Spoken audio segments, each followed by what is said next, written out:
Section 1. Modes of holding propositions. 1.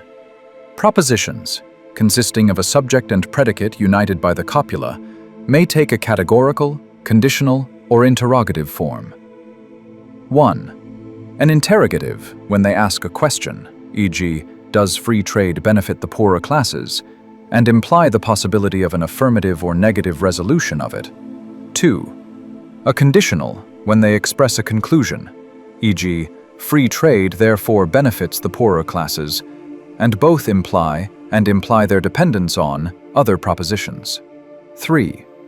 A categorical, when they simply make an assertion, e.g., free trade does benefit, and imply the absence of any condition or reservation of any kind, looking neither before nor behind, as resting in themselves and being intrinsically complete. These three modes of shaping a proposition, distinct as they are from each other, follow each other in natural sequence. A proposition, which starts with being a question, may become a conclusion, and then be changed into an assertion. But it has of course ceased to be a question, so far forth as it has become a conclusion, and has rid itself of its argumentative form, that is, has ceased to be a conclusion, so far forth as it has become an assertion. A question has not yet got so far as to be a conclusion, though it is the necessary preliminary of a conclusion, and an assertion has got beyond being a mere conclusion, though it is the natural issue of a conclusion. Their correlation is the measure of their distinction one from another. No one is likely to deny that a question is distinct both from a conclusion and from an assertion, and an assertion will be found to be equally distinct from a conclusion. For if we rest our affirmation on arguments, this shows that we are not asserting, and when we assert, we do not argue. An assertion is as distinct from a conclusion as a word of command is from a persuasion or recommendation. Command and assertion, as such, both of them, in their different ways, dispense with, discard, ignore, antecedents of any kind, though antecedents may have been a sine qua non condition of their being elicited. They both carry with them the pretension of being personal acts. In insisting on the intrinsic distinctness of these three modes of putting a proposition, I am not maintaining that they may not coexist as regards one and the same subject. For what we have already concluded, we may, if we will, make a question of, and what we are asserting, we may of course conclude over again. We may assert to one man, and conclude to another, and ask of a third. Still, when we assert, we do not conclude, and, when we assert or conclude, we do not question.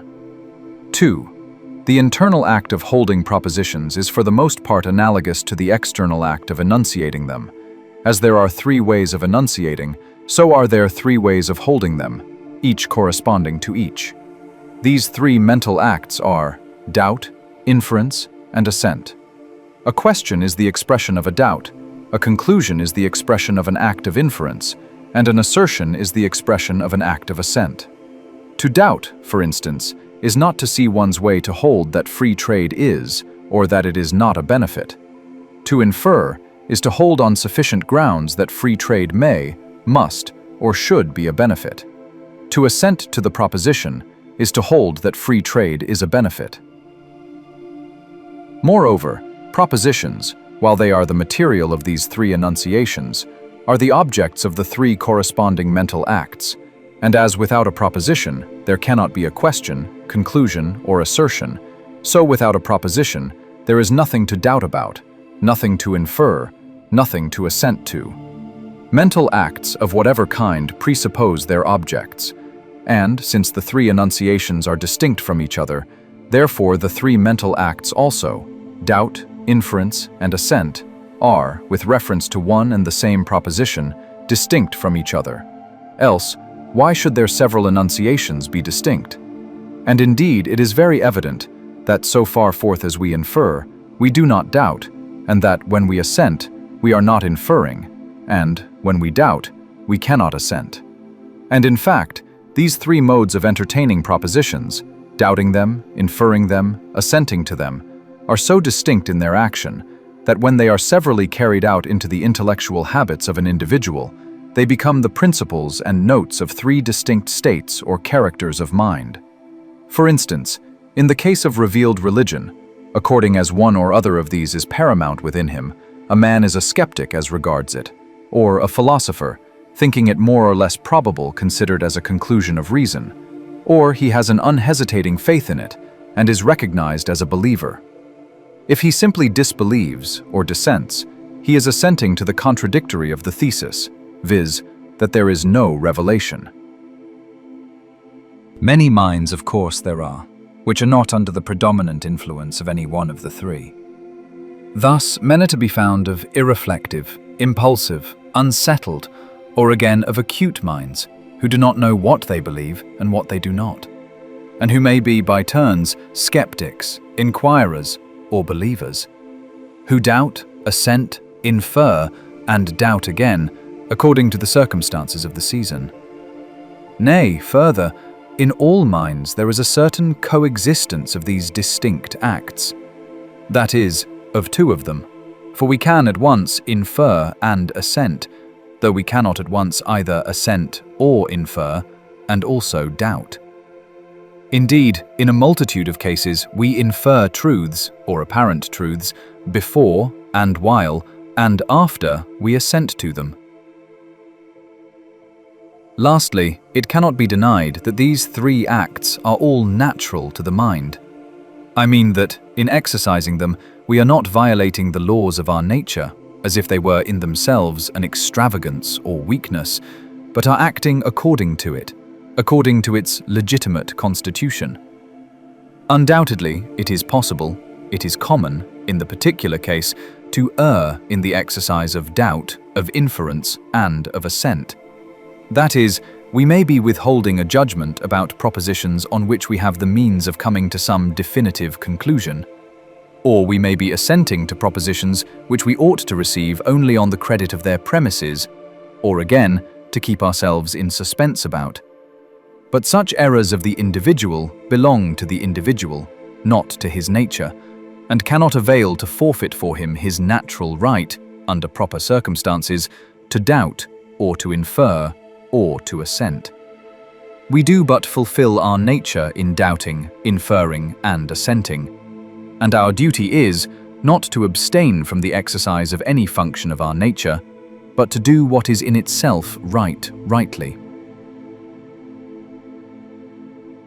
3. So far, in general, in this essay, I treat of propositions only in their bearing upon concrete matter, and I am mainly concerned with assent, with inference in its relation to assent, and only such inference as is not demonstration, with doubt hardly at all. I dismiss doubt with one observation. I have here spoken of it simply as a suspense of mind, in which sense of the word, to have no doubt about a thesis is equivalent to one or other of the two remaining acts, either to inferring it or else assenting to it. However, the word is often taken to mean the deliberate recognition of a thesis as being uncertain. In this sense, doubt is nothing else than an assent, viz., an assent to a proposition at variance with the thesis, as I have already noticed in the case of disbelief. Confining myself to the subject of assent and inference, I observe 2 points of contrast between them. The first I have already noted.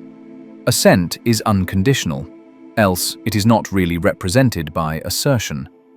Inference is conditional, because a conclusion, at least, implies the assumption of premises, and still more, because in concrete matter on which I am engaged, demonstration is impossible. The second has regard to the apprehension necessary for holding a proposition. We cannot assent to a proposition without some intelligent apprehension of it, whereas we need not understand it at all in order to infer it. We cannot give our assent to the proposition that X is Z till we are told something about one or other of the terms, but we can infer, if X is Y and Y is Z, that X is Z, whether we know the meaning of X and Z or no. These points of contrast and their results will come before us in due course. Here, for a time leaving the consideration of the modes of holding propositions, I proceed to inquire into what is to be understood by apprehending them. Section 2. Modes of apprehending propositions. By our apprehension of propositions, I mean our imposition of a sense on the terms of which they are composed. Now, what do the terms of a proposition, the subject and predicate, stand for? Sometimes they stand for certain ideas existing in our own minds, and for nothing outside of them. Sometimes for things simply external to us, brought home to us through the experiences and informations we have of them. All things in the exterior world are unit and individual, and are nothing else. But the mind not only contemplates those unit realities as they exist, but has the gift, by an act of creation, of bringing before it abstractions and generalizations which have no existence, no counterpart out of it. Now, there are propositions in which one or both of the terms are common nouns, as standing for what is abstract, general, and non-existing, such as man is an animal, some men are learned, an apostle is a creation of Christianity, a line is length without breadth, to err is human, to forgive divine. These I shall call notional propositions, and the apprehension with which we infer or assent to them, notional. And there are other propositions, which are composed of singular nouns, and of which the terms stand for things external to us, unit and individual, as Philip was the father of Alexander, the earth goes round the sun, the apostles first preached to the Jews, and these I shall call real propositions, and their apprehension real. There are then two apprehensions or interpretations to which propositions may be subjected, notional and real. Next, I observe that the same proposition may admit of both of these interpretations at once, having a notional sense as used by one man, and a real as used by another. Thus, a schoolboy may perfectly apprehend and construe with spirit the poet's words, Dum Capitolium scandet cum tacita virgine pontifex. He has seen steep hills, flights of steps, and processions. He knows what enforced silence is. Also, he knows all about the Pontifex Maximus and the Vestal Virgins. He has an abstract hold upon every word of the description, yet without the words therefore bringing before him at all the living image which they would light up in the mind of a contemporary of the poet, who had seen the fact described, or of a modern historian, who had duly informed himself in the religious phenomena, and by meditation had realized the Roman ceremonial of the age of Augustus. Again, dulce et decorum est pro patria mori is a mere commonplace, a terse expression of abstractions in the mind of the poet himself, if Philippi is to be the index of his patriotism, whereas it would be the record of experiences, a sovereign dogma, a grand aspiration, inflaming the imagination, piercing the heart, of a Wallace or a Tell. As the multitude of common nouns have originally been singular, it is not surprising that many of them should so remain still in the apprehension of particular individuals. In the proposition, sugar is sweet, the predicate is a common noun as used by those who have compared sugar in their thoughts with honey or glycerin. But it may be the only distinctively sweet thing in the experience of a child, and may be used by him as a noun singular. The first time that he tastes sugar, if his nurse says sugar is sweet in a notional sense, meaning by sugar, lump sugar, powdered, brown, and candied, and by sweet, a specific flavor or scent which is found in many articles of food and many flowers, he may answer, in a real sense, and in an individual proposition, sugar is sweet, meaning this sugar is this sweet thing. Thirdly, in the same mind and at the same time, The same proposition may express both what is notional and what is real. When a lecturer in mechanics or chemistry shows to his class by experiment some physical fact, he and his hearers at once enunciate it as an individual thing before their eyes, and also as generalized by their minds into a law of nature. When Virgil says, "Varium et mutabile semper femina," he both sets before his readers what he means to be a general truth, and at the same time applies it individually to the instance of Dido. He expresses at once a notion and a fact. Of these two modes of apprehending propositions, notional and real, real is the stronger. I mean by stronger, the more vivid and forcible.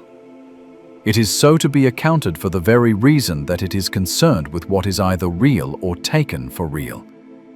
For intellectual ideas cannot compete in effectiveness with the experience of concrete facts. Various proverbs and maxims sanction me in so speaking, such as, "Facts are stubborn things," "Experientia docet," "Seeing is believing," and the popular contrast between theory and practice, reason and sight, philosophy and faith. Not that real apprehension as such impels to action any more than notional, but it excites and stimulates the affections and passions by bringing facts home to them as motive causes.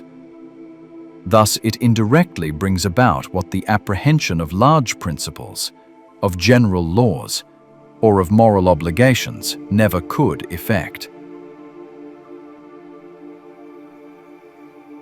Reverting to the two modes of holding propositions, conditional and unconditional, which was the subject of the former section, that is, inferences and assents, I observe that inferences, which are conditional acts, are especially cognate to notional apprehension, and assents, which are unconditional, to real.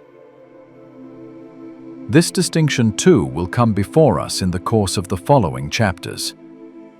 And now I have stated the main subjects of which I propose to treat, viz., the distinctions in the use of propositions, which I have been drawing, and the questions which those distinctions involve.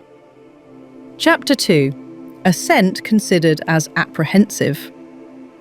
I have already said of an act of assent, first, that it is in itself the absolute acceptance of a proposition without any condition, and next, that in order to its being made, it presupposes the condition, not only of some previous inference in favour of the proposition, but especially of some concomitant apprehension of its terms.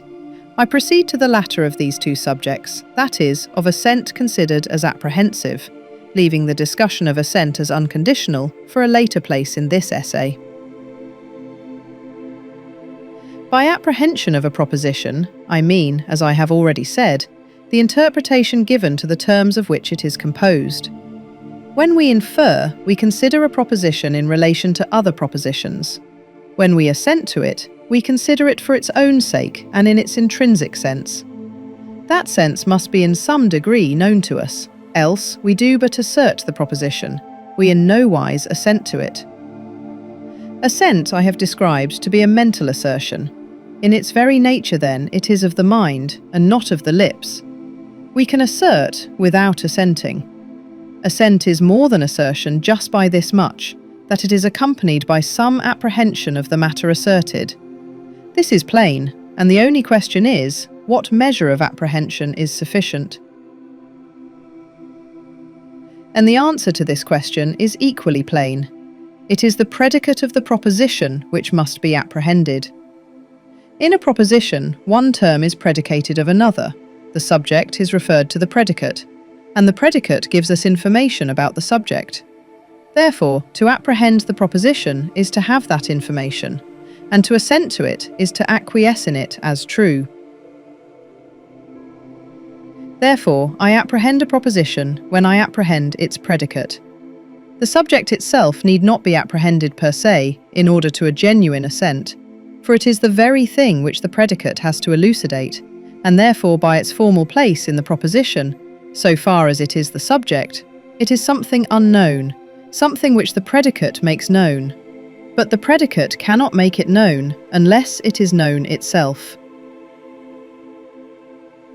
Let the question be, what is trade? Here is a distinct profession of ignorance about trade. And let the answer be, trade is the interchange of goods.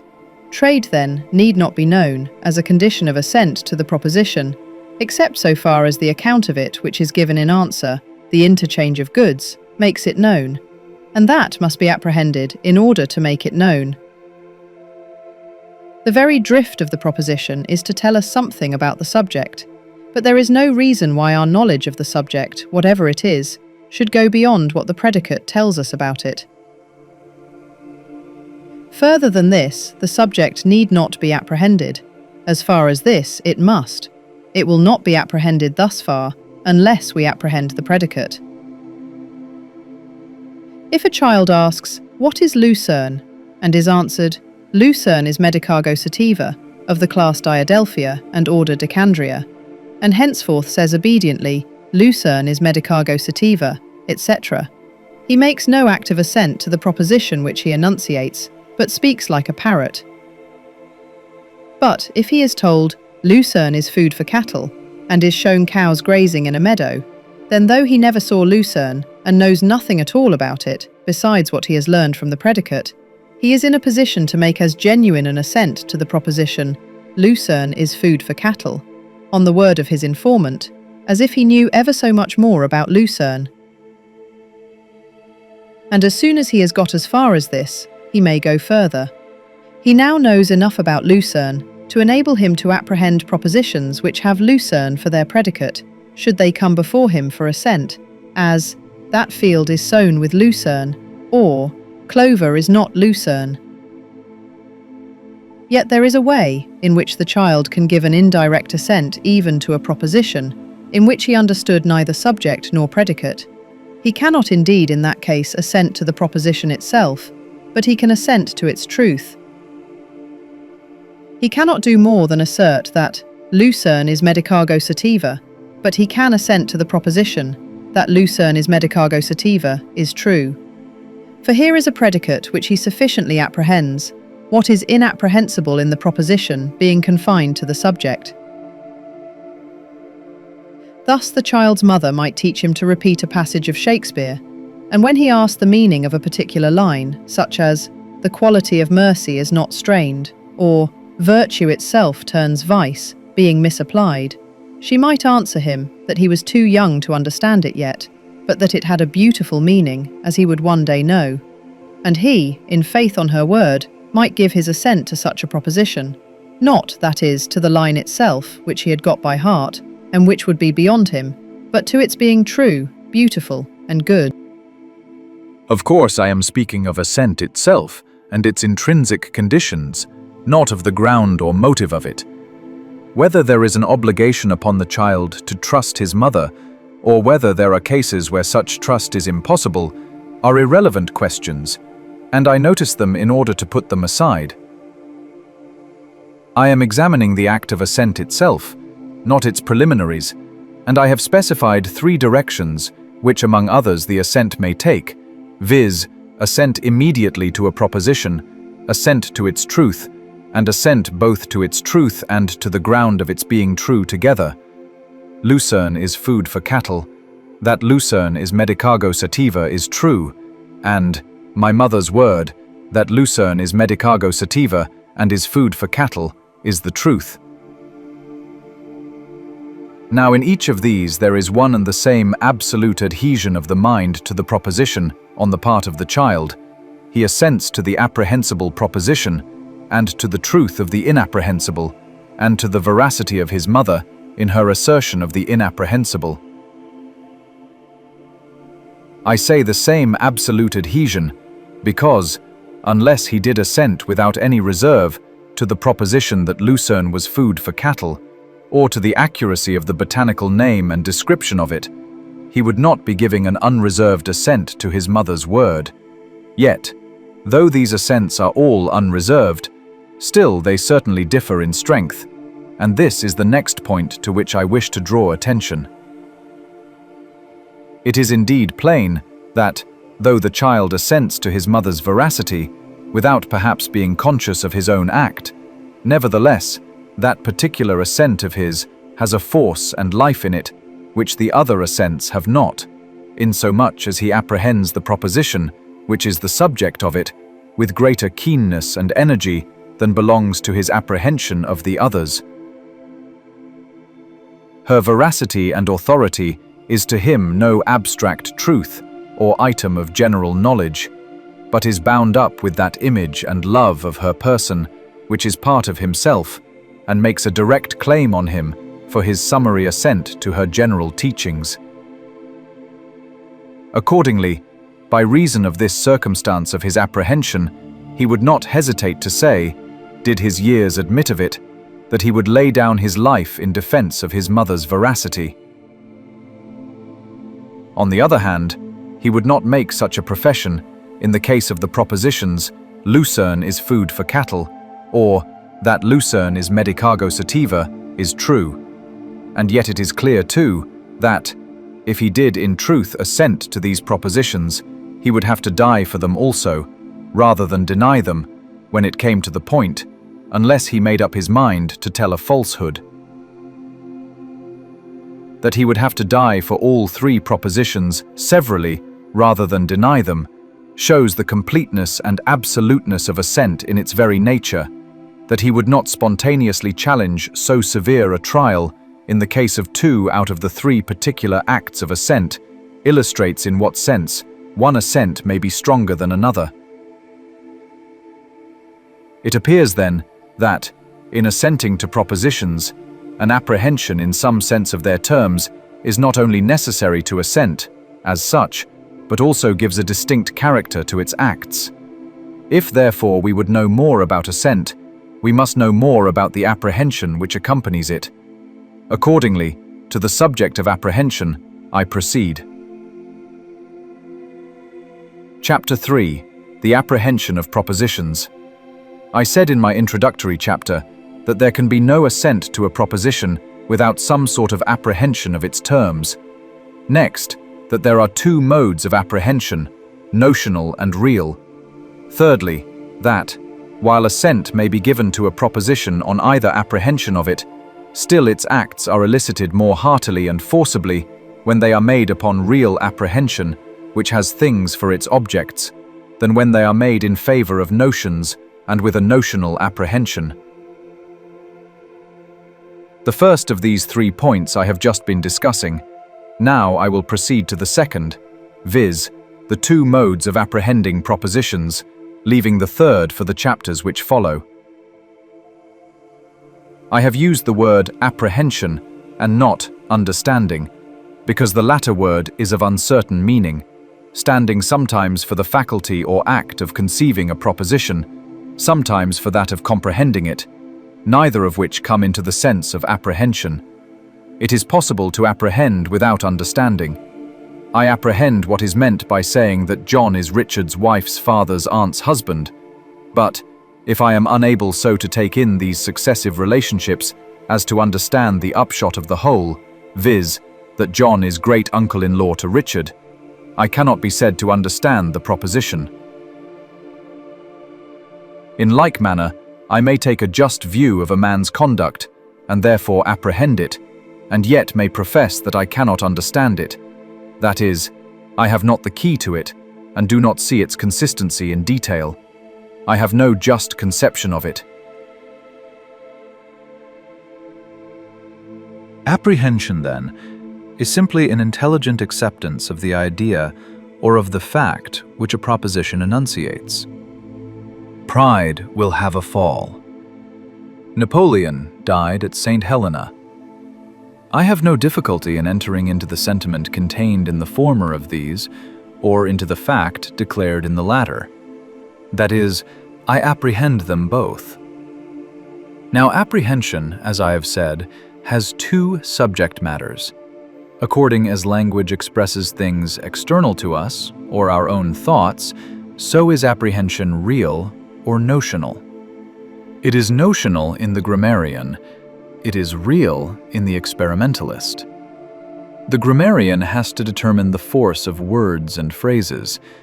He has to master the structure of sentences and the composition of paragraphs. He has to compare language with language to ascertain the common ideas expressed under different idiomatic forms, and to achieve the difficult work of recasting the mind of an original author in the mold of a translation. On the other hand, the philosopher or experimentalist aims at investigating, questioning, ascertaining facts, causes, effects, actions, qualities.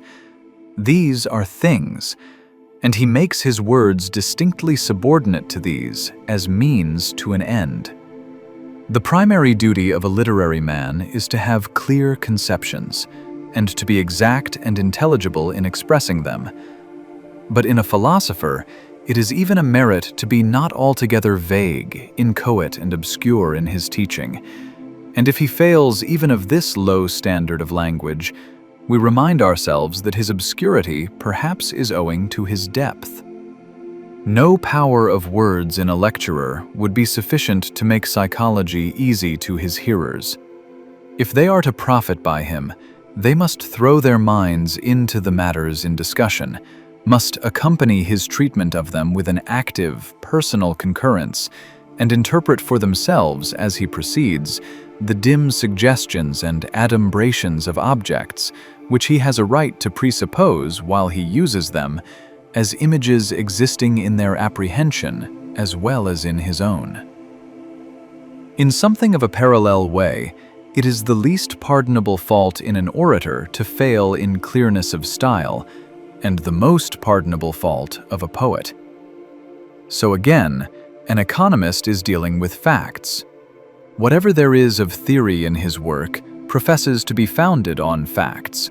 By facts alone must his sense be interpreted, and to those only who are well furnished with the necessary facts does he address himself. Yet a clever schoolboy, from a thorough grammatical knowledge of both languages, might turn into English a French treatise on national wealth, produce, consumption, labor, profits, measures of value, public debt, and the circulating medium, with an apprehension of what it was that his author was stating, sufficient for making it clear to an English reader, while he had not the faintest conception himself what the treatise which he was translating really determined. The man uses language as the vehicle of things, and the boy of abstractions. Hence, in literary examinations, it is a test of good scholarship to be able to construe aright without the aid of understanding the sentiment, action, or historical occurrence conveyed in the passage, thus accurately rendered. Let it be a battle in Livy, or some subtle train of thought in Virgil or Pindar. And those who have acquitted themselves best in the trial will often be disposed to think they have most notably failed, for the very reason that they have been too busy with the grammar of each sentence as it came, to have been able, as they construed on, to enter into the facts or the feelings which, unknown to themselves, they were bringing out of it. To take a very different instance of this contrast between notions and facts, pathology and medicine. In the interests of science and as a protection to the practitioner, veil the shocking realities of disease and physical suffering under a notional phraseology, under the abstract terms of debility, distress, irritability, paroxysm, and a host of Greek and Latin words. The arts of medicine and surgery are necessarily experimental, but for writing and conversing on these subjects, they require to be stripped of the association of the facts from which they are derived. Such are the two modes of apprehension. The terms of a proposition do or do not stand for things. If they do, then they are singular terms, for all things that are units. But if they do not stand for things, they must stand for notions and are common terms. Singular nouns come from experience, common from abstraction. The apprehension of the former I call real, and of the latter notional. Now let us look at this difference between them more narrowly. 1. Real apprehension is, as I have said, in the first instance an experience or information about the concrete. Now, when these informations are in fact presented to us, that is, when they are directly subjected to our bodily senses or our mental sensations, as when we say, "The sun shines," or "The prospect is charming," or indirectly by means of a picture or even a narrative, then there is no difficulty in determining what is meant by saying that our enunciation of a proposition concerning them implies an apprehension of things, because we can actually point out the objects which they indicate. But supposing those things are no longer before us, supposing they have passed beyond our field of view, or the book is closed in which the description of them occurs, how can an apprehension of things be said to remain to us? It remains on our minds by means of the faculty of memory. Memory consists in a present imagination of things that are past. Memory retains the impressions and likenesses of what they were when before us. And when we make use of the proposition which refers to them, it supplies us with objects by which to interpret it. They are things still, as being the reflections of things in a mental mirror. Hence the poet calls memory the mind's eye. I am in a foreign country among unfamiliar sights. At will I am able to conjure up before me the vision of my home and all that belongs to it, its rooms and their furniture, its books, its inmates, their countenances, looks, and movements. I see those who once were there and are no more, past scenes, and the very expression of the features and the tones of the voices of those who took part in them in a time of trial or difficulty. I create nothing. I see the facsimiles of facts, and of these facsimiles the words and propositions which I use concerning them are from habitual association, the proper or the sole expression. And so again, I may have seen a celebrated painting, or some great pageant, or some public man, and I have on my memory stored up and ready at hand, but latent, an impress more or less distinct of that experience. The words, "the Madonna di San Sisto," or "the Last Coronation," or "the Duke of Wellington," have power to revive that impress of it. Memory has to do with individual things, and nothing that is not individual. And my apprehension of its notices is conveyed in a collection of singular and real propositions. I have hitherto been adducing instances from, for the most part, objects of sight, but the memory preserves the impress, though not so vivid, of the experiences which come to us through our other senses also. The memory of a beautiful air, or the scent of a particular flower, as far as any remembrance remains of it, is the continued presence in our minds of a likeness of it, which its actual presence has left there. I can bring before me the music of the Adeste Fideles, as if I were actually hearing it, and the scent of a clematis, as if I were in my garden, and the flavor of a peach, as if it were in season, and the thought I have of all these is as of something individual and from without, as much as the things themselves, the tune, the scent, and the flavor, are from without, though compared with the things themselves, these images, as they may be called, are faint and intermitting. Nor need such an image be in any sense an abstraction. Though I may have eaten 100 peaches in times past, the impression, which remains on my memory of the flavor, may be of any of them, of the 10, 20, 30 units, as the case may be.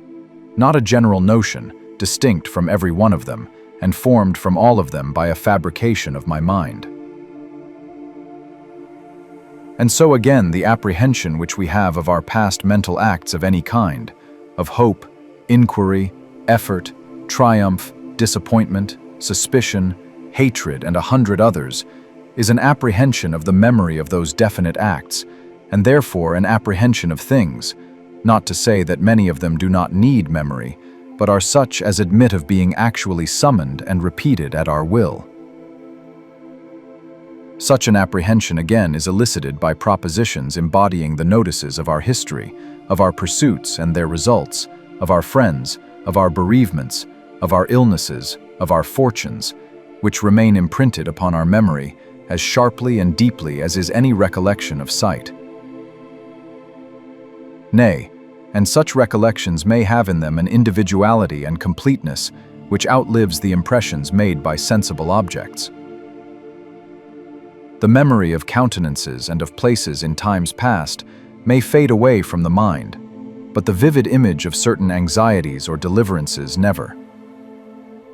And by means of these particular and personal experiences, thus impressed upon us, we attain an apprehension of what such things are at other times when we have not experience of them, an apprehension of sights and sounds, of colours and forms, of places and persons, of mental acts and states, parallel to our actual experiences, such that when we meet with definite propositions expressive of them, our apprehension cannot be called abstract and notional. If I am told there is a raging fire in London, or London is on fire, fire need not be a common noun in my apprehension more than London. The word may recall to my memory the experience of a fire which I have known elsewhere, or of some vivid description which I have read. It is, of course, difficult to draw the line and to say where the office of memory ends and where abstraction takes its place. And again, as I said in my first pages, the same proposition is to one man an image, to another a notion.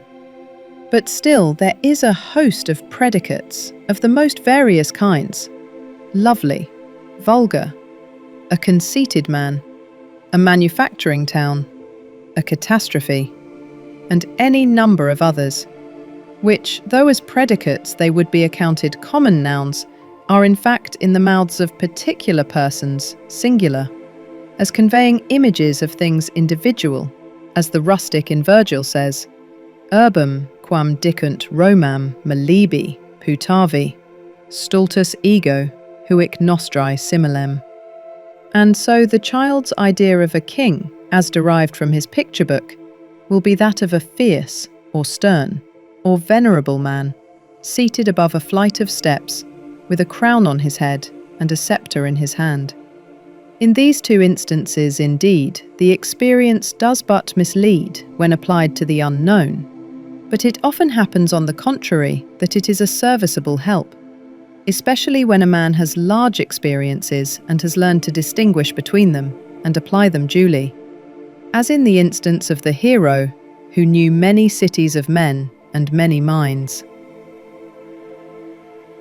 Further, we are able by an inventive faculty, or as I may call it, the faculty of composition, to follow the descriptions of things which have never come before us, and to form, out of such passive impressions as experience has heretofore left on our minds, new images, which, though mental creations, are in no sense abstractions, and though ideal, are not notional. They are concrete units in the minds both of the party describing and the party informed of them. Thus, I may never have seen a palm or a banana, but I have conversed with those who have, or I have read graphic accounts of it, and from my own previous knowledge of other trees, have been able with so ready an intelligence to interpret their language, and to light up such an image of it in my thoughts that, were it not that I never was in the countries where the tree is found, I should fancy that I had actually seen it. Hence again, it is the very praise we give to the characters of some great poet or historian that he is so individual. I am able, as it were, to gaze on Tiberius as Tacitus draws him, and to figure to myself our James I, as he is painted in Scott's romance, the assassination of Caesar, his et tu, Brute, his collecting his robes about him, and his fall under Pompey's statue. All this becomes a fact to me, and an object of real apprehension. Thus it is that we live in the past and in the distant by means of our capacity of interpreting the statements of others about former ages or foreign climes by the lights of our own experience. The picture which historians are able to bring before us of Caesar's death derives its vividness and effect from its virtual appeal to the various images of our memory.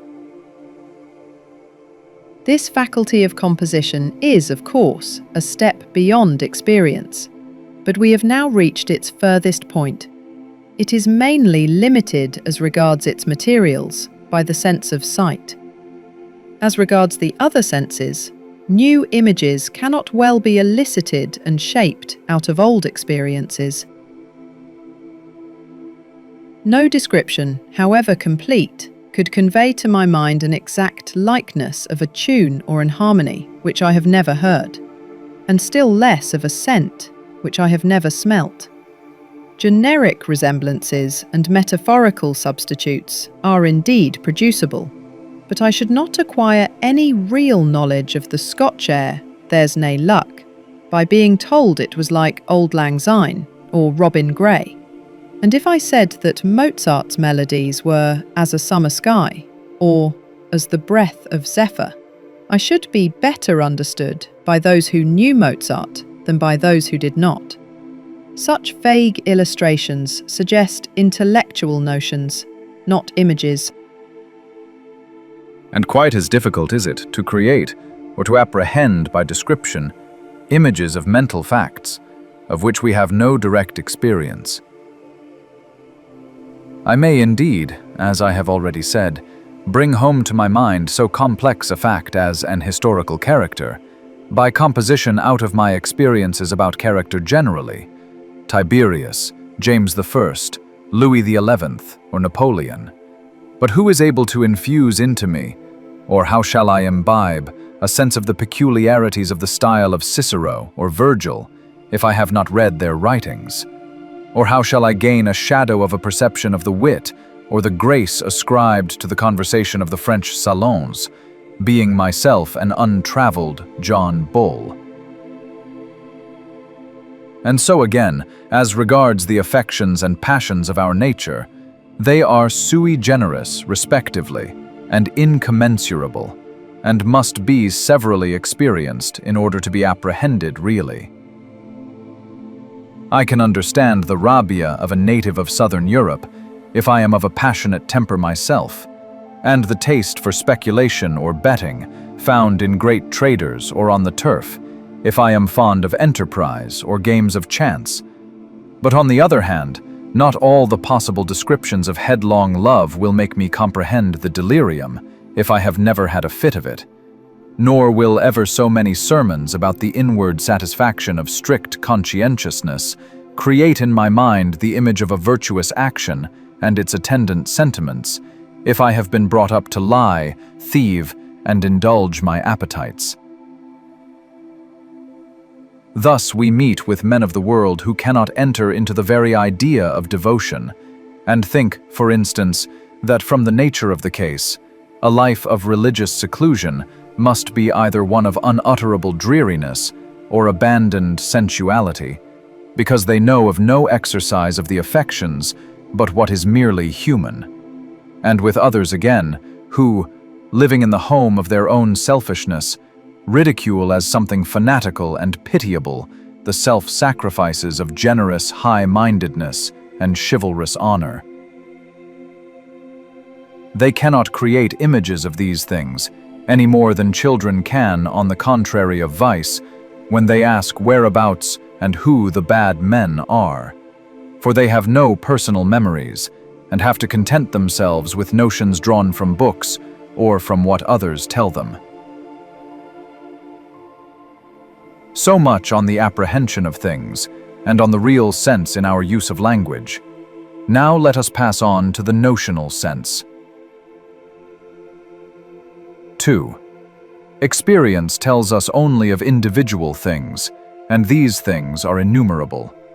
Our minds might have been so constructed as to be able to receive and retain an exact image of each of these various objects, one by one, as it came before us, but only in and for itself, without the power of comparing it with any of the others. But this is not our case. On the contrary, to compare and to contrast are among the most prominent and busy of our intellectual functions. Instinctively, even though unconsciously, we are ever instituting comparisons between the manifold phenomena of the external world as we meet with them, criticizing, referring to a standard, collecting, analyzing them. Nay, as if by one and the same action, as soon as we perceive them, we also perceive that they are like each other or unlike, or rather both like and unlike at once.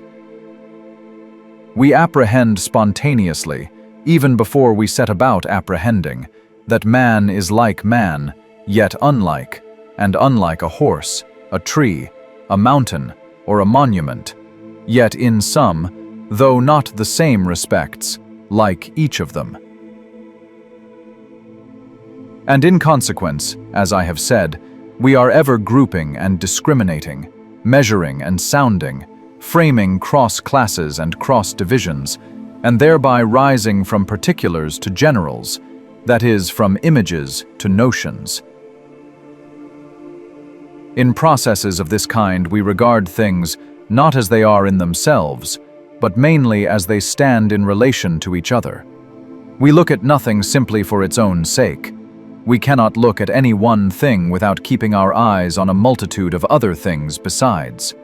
Man is no longer what he really is, an individual presented to us by our senses, but as we read him in the light of those comparisons and contrasts which we have made him suggest to us. He is attenuated into an aspect, or relegated to his place in a classification. Thus, his appellation is made to suggest not the real being which he is, in this or that specimen of himself, but a definition.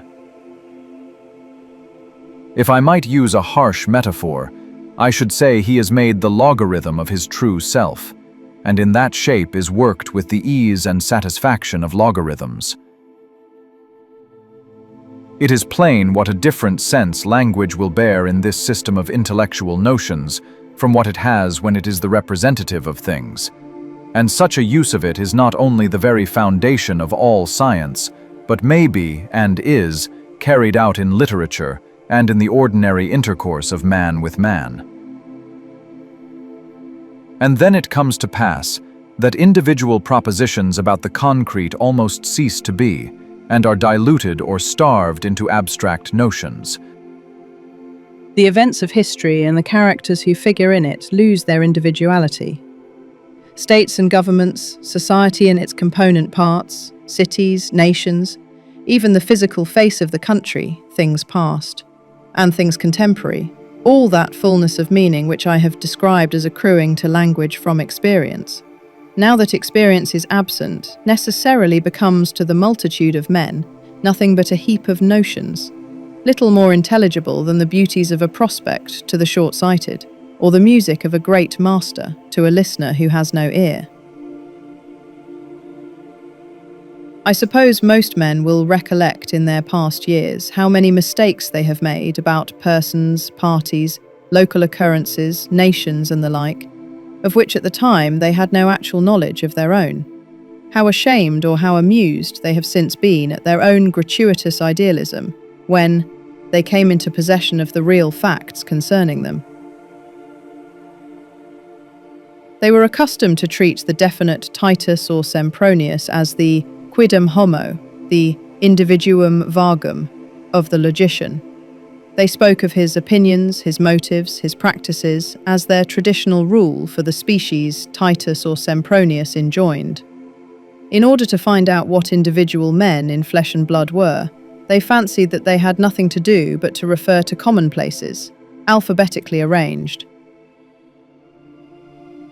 Thus they were well up with the character of a Whig statesman or Tory magnate, a Wesleyan, a Congregationalist, a parson, a priest, a philanthropist, a writer of controversy, a skeptic, and found themselves prepared, without the trouble of direct inquiry, to draw the individual after the peculiarities of his type.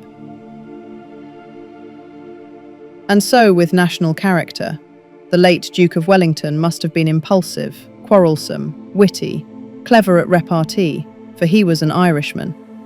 In like manner, we must have cold and selfish Scots, crafty Italians, vulgar Americans, and Frenchmen, half tiger, half monkey. As to the French, those who are old enough to recollect the wars with Napoleon know what eccentric notions were popularly entertained about them in England, how it was even a surprise to find some military man, who was a prisoner of war, to be tall and stout, because it was a received idea that all Frenchmen were undersized and lived on frogs.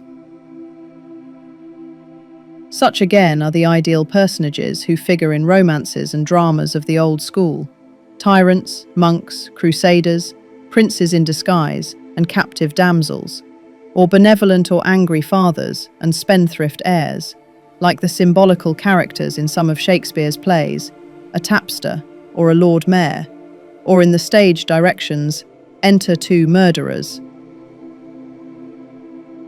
What I have been illustrating in the case of persons might be instanced in regard to places, transactions, physical calamities, events in history. Words which are used by an eye-witsent to express things, unless he be especially eloquent or graphic, may only convey general notions. Such is, and ever must be, the popular and ordinary mode of apprehending language. On few subjects only have any of us the opportunity of realizing in our minds what we speak and hear about, and we fancy that we are doing justice to individual men and things by making them a mere synthesis of qualities, as if any number whatever of abstractions would, by being fused together, be equivalent to one concrete. Here then we have two modes of thought, both using the same words, both having one origin, yet with nothing in common in their results.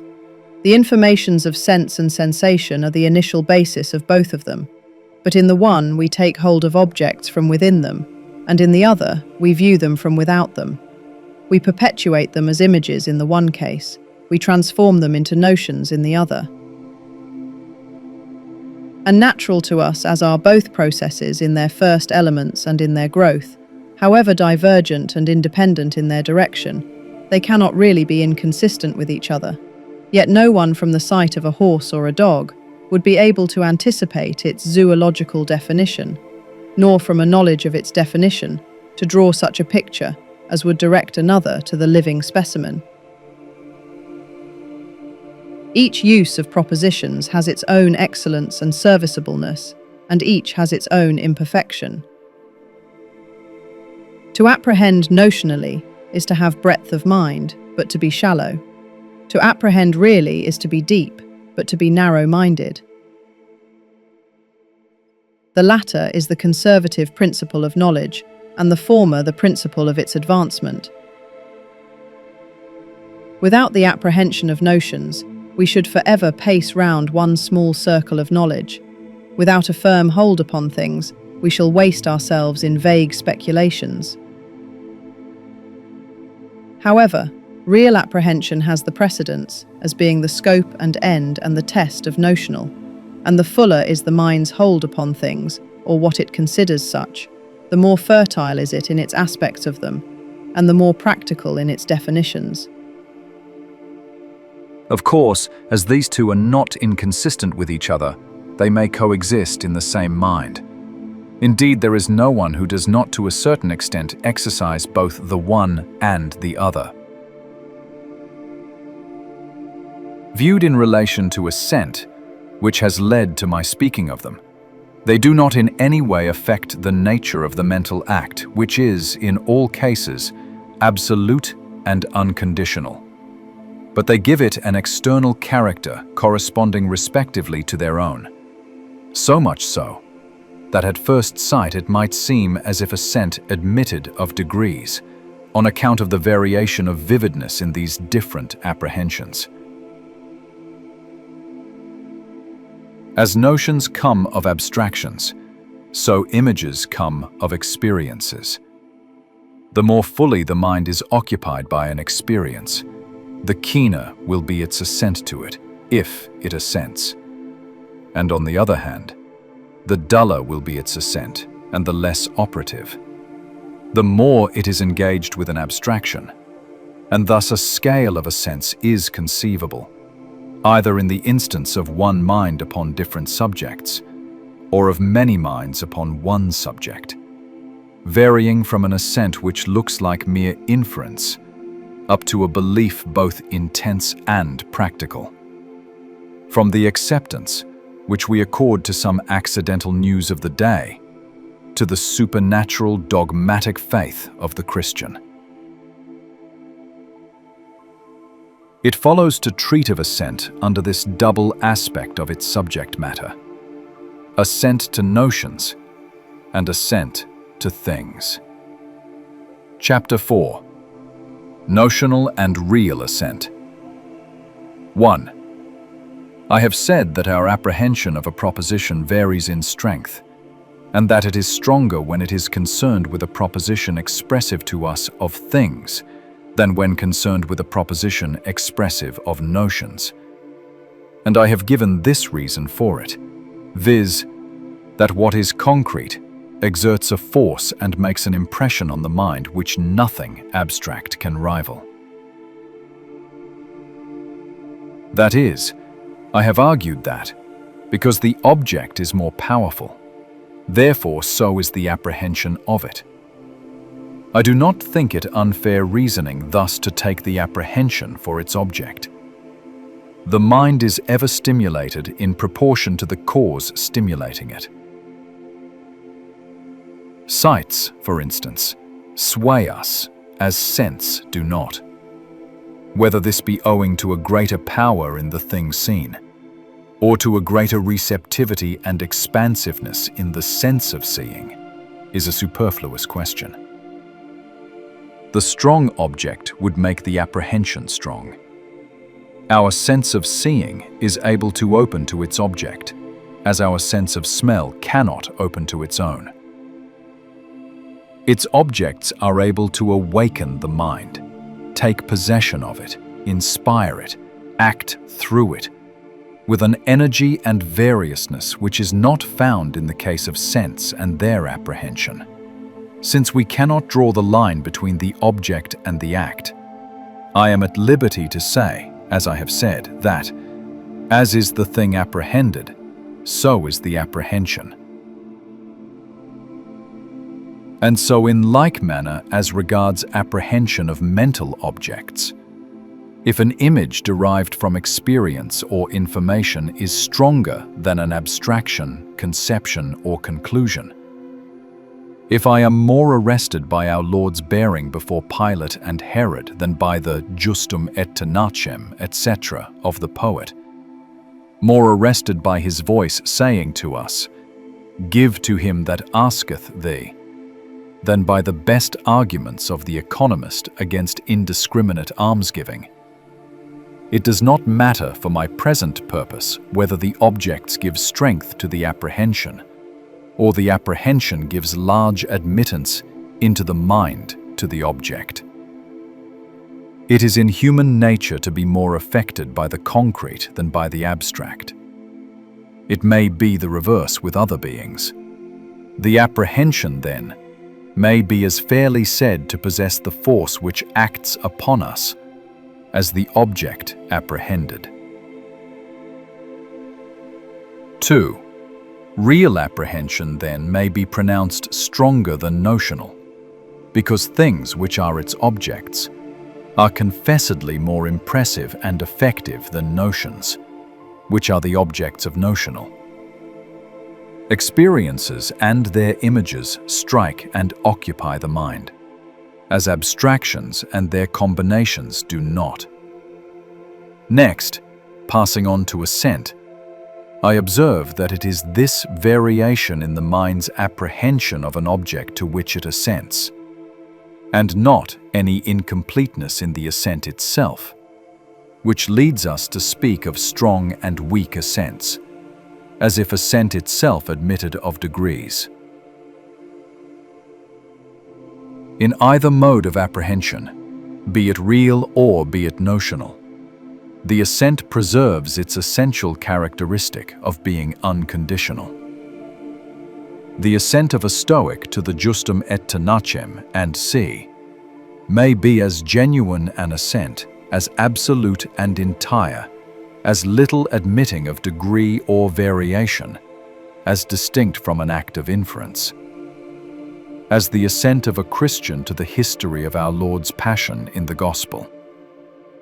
3. However, characteristic as it is of assent, to be thus in its nature simply one and indivisible, and thereby essentially different from inference, which is ever varying in strength, never quite at the same pitch in any two of its acts. Still, it is at the same time true that it may be difficult, in fact, by external tokens, to distinguish certain acts of assent from certain acts of inference.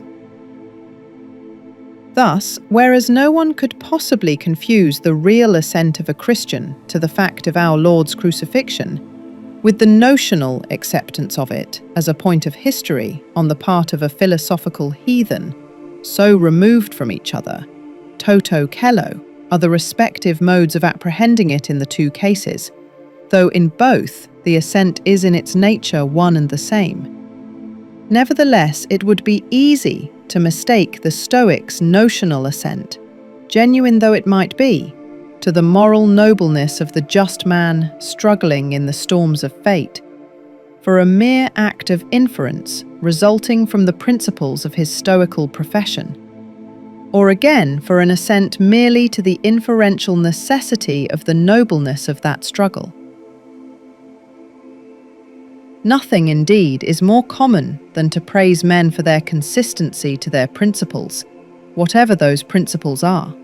That is, to praise them on an inference, without thereby implying any assent to the principles themselves.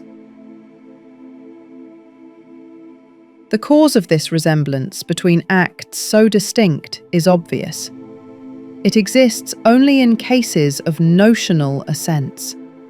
When the assent is given to notions, then it is possible to hesitate in deciding whether it is assent or inference, whether the mind is merely without doubt, or whether it is actually certain. And the reason is this: notional assent seems like inference, because the apprehension which accompanies acts of inference is notional also, because inference is engaged, for the most part, on notional propositions, both premise and conclusion. This point, which I have implied throughout, I here distinctly record, and shall enlarge upon hereafter. Only propositions about individuals are not notional, and they are seldom the matter of inference. Thus did the Stoic infer the fact of our Lord's death instead of assenting to it. The proposition would have been as much an abstraction to him as the justum et tenacem, etc. Nay, further, the justus et tenax was at least a notion in his mind, but Jesus Christ would, in the schools of Athens or of Rome, have stood for less, for an unknown being, the X or Y of a formula.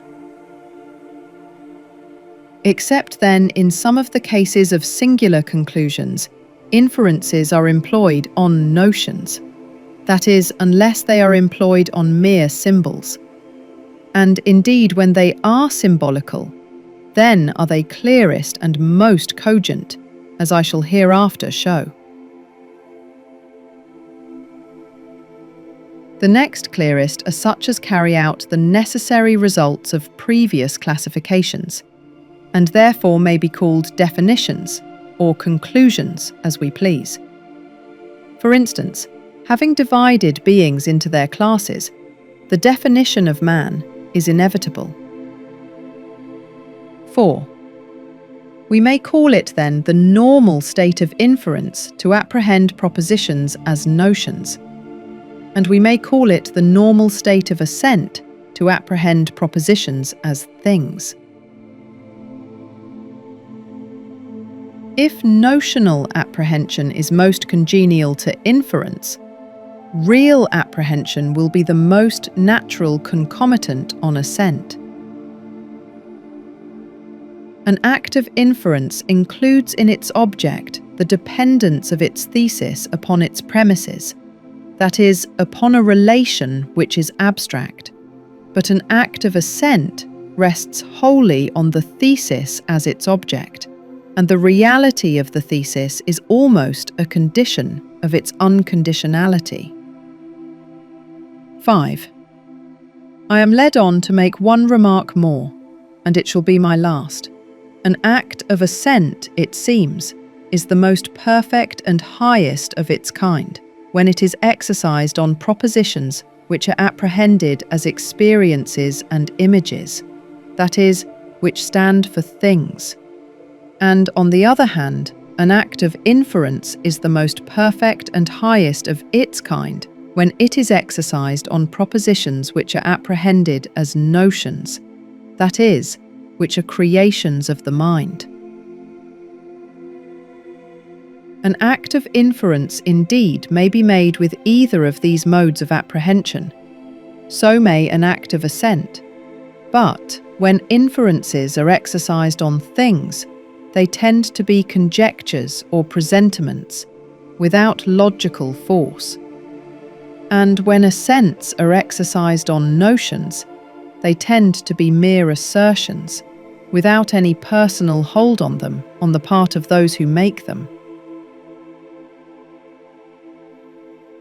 If this be so, the paradox is true that, when inference is clearest, assent may be least forcible. And when assent is most intense, inference may be least distinct. For though acts of assent require previous acts of inference, they require them not as adequate causes, but as sine qua non conditions. And while the apprehension strengthens assent, inference often weakens the apprehension.